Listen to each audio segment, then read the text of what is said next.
To say that Metroid Other M is a divisive game is an understatement. It's one of those games where you either love it or you hate it. People who love it usually like the gameplay and tend to ignore the story or focus on the few good aspects of the story. But people who hate it, well, hate it usually mostly because of the story, the weird and somewhat awkward controls, or also because they tend to think that it just takes the piss out of the Prime series, that Sakamoto just hates the Prime games.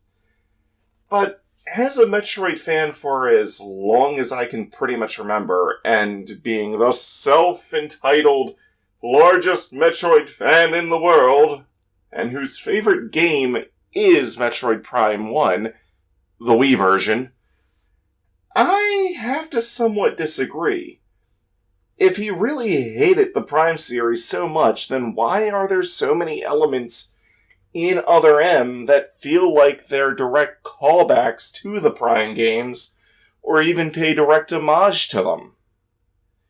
Hello, I'm Mike the Psycat, and this is my mind's eye perspective.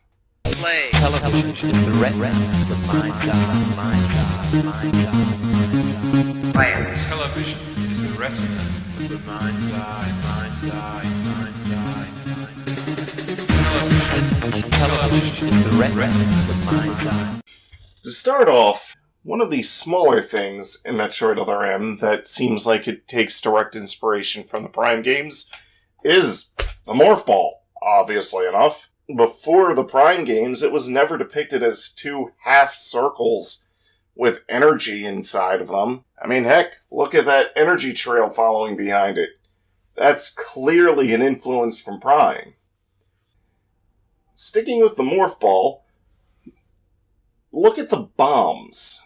The bombs look like, even though they're physical objects like the 2D games, they have this blue energy-esque explosion that looks like it came straight from the Prime series. And the power bombs were never this powerful in the 2D games. It wasn't until the Prime games that they could basically nuke everything, especially Prime 2. So the exact amount of power bombs seem to have in this game feels like a callback to the Prime games. At least to me it does. Of course, one of the more obvious influences of Prime is the first-person perspective. Now, some might say this is where it's trying to take the piss out of Prime, because you can't move, you can't dodge anything, but you can still do sense moves in this mode, something nobody seems to acknowledge. And when you go into the mode while there's things attacking you, time slows down, giving you more time to react to things. Plus, if enemies are about to attack you, the edges of the screen turn green and you can sense move, so you're not completely helpless in this mode. Plus, you lock onto enemies, like in Prime, and can fire missiles. The missiles have a homing feature, which, when did missiles get the ability to home in on enemies outside of Smash Brothers? In the actual main series? Oh wait, it was Prime. That's when that became a thing. Plus, the way you use super missiles is just like in Prime, because you charge them and then it uses up 5 missiles per super missile. And you also get the Seeker Missile upgrade. An upgrade that debuted when Prime 2. And the Seeker Missiles is extremely powerful, so there's that as well. Now, yes, you have to actually find the Seeker Missiles as opposed to them just being opened or unlocked to you, like your other stuff, which some could say, well, that's proof right there that Prime never happened, but also remember that sometime between Metroid 2 and Super Metroid, Samus lost all of her upgrades from Metroid 2 with no in-game explanation whatsoever. So, who's to say that the Prime games didn't happen at some point and she just lost the power-up because that's been known to happen in the Metroid series. Also, while I'm on the first-person perspective of things, you do scan things during, little cutscenes and what have you, and if you lock onto bosses, you get boss health meters, which, again, is something that debuted in the Prime series. On top of that, all your displays and everything are actually curved, and you see the little, outsides of the helmet, which, again, seems to be paying homage to Prime.